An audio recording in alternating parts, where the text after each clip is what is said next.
Welcome to Academic Web Services Training. I am your host, David Pinter.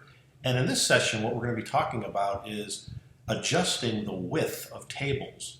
Now, sometimes when you're working in Microsoft Word, you may create a table that is 100% the width of the document you're trying to create. However, when it gets converted into Calibre, what you'll notice is that if you scroll down here, that the table did not come in at 100%. It probably came in approximately 2/3 of the way in, but what we're going to do is we're going to be able to adjust all of the tables. Now, the first thing we want to do is we want to ensure we're working on the correct table. So what I want to do is I want to click or select text here at the top of this table to see what exact table that we're working with. And this one here is table underscore. That's the name of this particular table. So if I come over here to the style sheet, I'm going to scroll down to table underscore.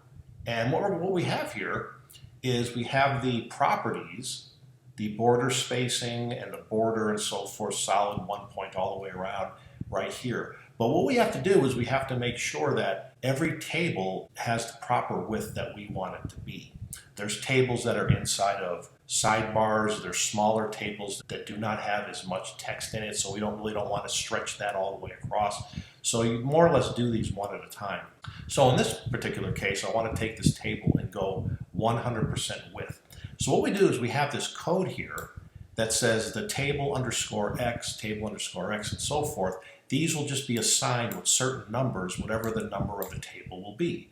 And there's certain times when we actually have specified tables that will be not 100% but 97% width, so they line up with the other ones as well. So what I want to do is I want to take that code right here and copy it, and I want to go back to the style sheet CSS, and I want to come all the way down to the very bottom of the page, and then I want to do is I want to paste that in. So we know that this right here is table underscore, so what I'm going to do is I'm going to basically just take that X and just remove it off. The other two X's, they're not applied to anything, so there's nothing that's going to happen within the document.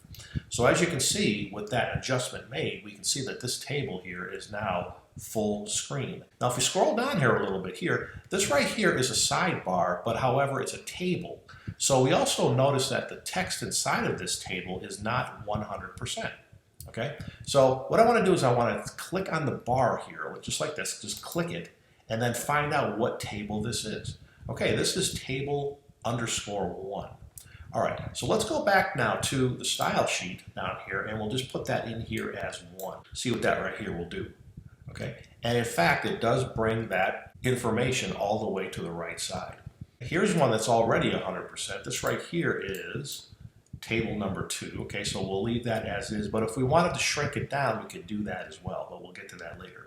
Here's a table that probably needs to be the way it is because there's very little information in each cell, and having it stretched out 100% will look kind of odd, so we'll leave that one as is. Notice that this table here, also it was a sidebar stretched out because if I click on this, it's also called table number 1, so perhaps a lot of the sidebar tables, they're all titled table number 1. We come down a little bit further. Sidebars table. Okay, now here's a table that is called table underscore. Now this is one that does not have a lot of information, and you see how it kind of looks odd with a lot of this space inside of it. But the problem is that we can't change one because the other one's going to be affected as well. So we're going to have to rename what this particular table is.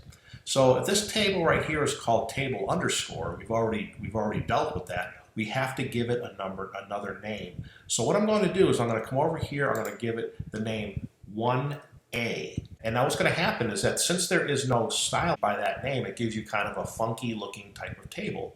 But now let's go back to the style sheet for a moment. If I take that and I go back up to the table, which is right here, what I'm going to do is I'm going to copy that code, Command C, and then I'm going to paste it in here,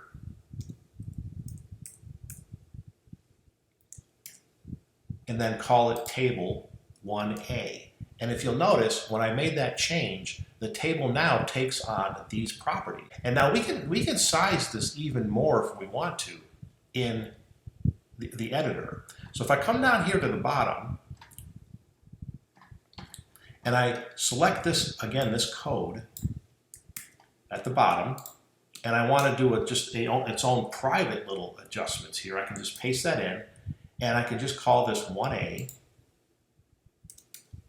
like that, okay? And then just get rid of this other information here, which we're not going to need anyway. But notice that right now it's back at 100%. Now I can change this down to any number that I wanted to. Let me see what 50% does to this table. Okay? So in fact, that may be maybe 60%. There you go. So that might be the actual width of this particular table that you want, since it is not a larger table. So we have the ability now to change all tables to 100%, and just you keep adding these in. If there were more, let's see how many tables we have.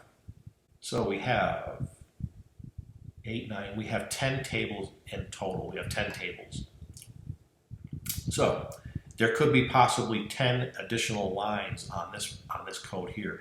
And all you would do is you would just simply select this here, copy, put a comma, space, and then paste in, and then add as many of these as you want in here. If they're just X's, they're not going to affect anything, but if it's table 4 and 10 and so forth, we'll be able to have the ability to make them all 100% and then create tables here that will just be adjusted to the width that you would like them here in Calibre.